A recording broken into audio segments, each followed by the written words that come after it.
কথা ছিল একদিন কারামুক্ত হয়ে স্বজনদের কাছে হাসি মুখে ফিরবেন জুলাই যোদ্ধা আব্দুল হামিদ, কিন্তু ফিরলেন নিথর দেহে। আরব আমিরাত থেকে সকালে তার মরদেহ পৌঁছায় চট্টগ্রাম শাহ আমানত বিমানবন্দরে। তার এমন মৃত্যুতে শোকে স্তব্ধ স্বজনরা চান হামিদের রাষ্ট্রীয় স্বীকৃতি। প্রিয়জনের জন্য শাহ আমানত বিমানবন্দরে অপেক্ষা। সংযুক্ত আরব আমিরাত থেকে জুলাই যোদ্ধা আব্দুল হামিদের নিথর দেহ চট্টগ্রামে পৌঁছায় শুক্রবার সকালে। আবুধাবিতে জুলাই আন্দোলনে অংশ নেয়ার অভিযোগে গেল ২১ এপ্রিল থেকে আল সদর কারাগারে বন্দী ছিলেন এই প্রবাসী।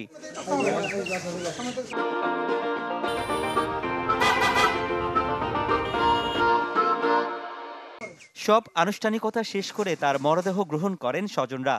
তাদের দাবি, কারাগারে মানসিক চাপে থাকায় হৃদরোগে আক্রান্ত হয়ে গেল ২২ সেপ্টেম্বর মারা যান তিনি। একমাত্র উপার্জনক্ষম ব্যক্তিকে হারিয়ে দিশেহারা পরিবার।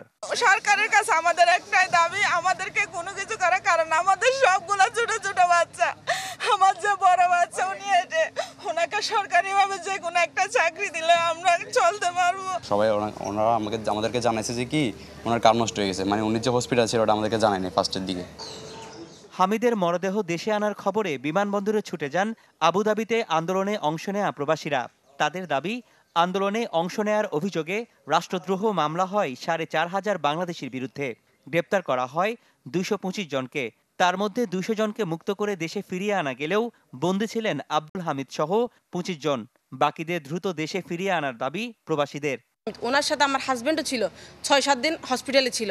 তাহলে আজকে আব্দুল হামিদের জায়গায় আজকে আমার হাজব্যান্ডও হইতে পারতো, আমার হাজব্যান্ড অন্য কেউ হইতে পারতো। তাহলে আমরা চাই না কারো মায়ের বুক খালি হোক। আপনারা আজকে আমরা দেশটা স্বাধীন করে দেওয়ার পরে কেন আমাদের ভাইগুলো এখনো মুক্তি হয় নাই? অতি সত্ত্বে আমাদের ভাইগুলো আমরা মুক্তি চাই। একটু দয়া করে ওই দেশের ফোন করে ওদেরকে একটু সারাই নিয়ে আসবেন। ওদের খান্না আমাদের আশা হইতেছে। আমাদের এক ভাই অলরেডি দেশ থেকে চলে গেছে, তাদের জন্য আমরা কিছু করতে পারি নাই। তার মরদেহ দাফনের জন্য তাৎক্ষণিক ৩৫,০০০ টাকা সহায়তা দেয় প্রবাসী কল্যাণ মন্ত্রণালয়।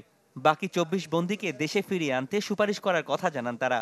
খুব দ্রুতই উনি এককালীন যে আর্থিক সহায়তা, যেটা প্রবাসী কল্যাণ মন্ত্রণালয়ের ওয়েজার্নাস কল্যাণ বোর্ডের মাধ্যমে তিনি পাবেন, খুব শীঘ্রই এই টাকাটিও তিনি পাবেন। এইটা পদক্ষেপটা হচ্ছে যে এটা আমাদের ঊর্ধ্বতন কর্মকর্তাদের, সেটা হয়তো সচিব স্যার বা আমাদের উপদেষ্টা স্যার, তারা সেটা ওই দেশের সাথে প্রক্রিয়াগুলো চলতেছে, তাদেরকে বা কিভাবে তাদেরকে অবমুক্ত করা যায় বা সেই প্রক্রিয়াগুলো তারা করতেছে।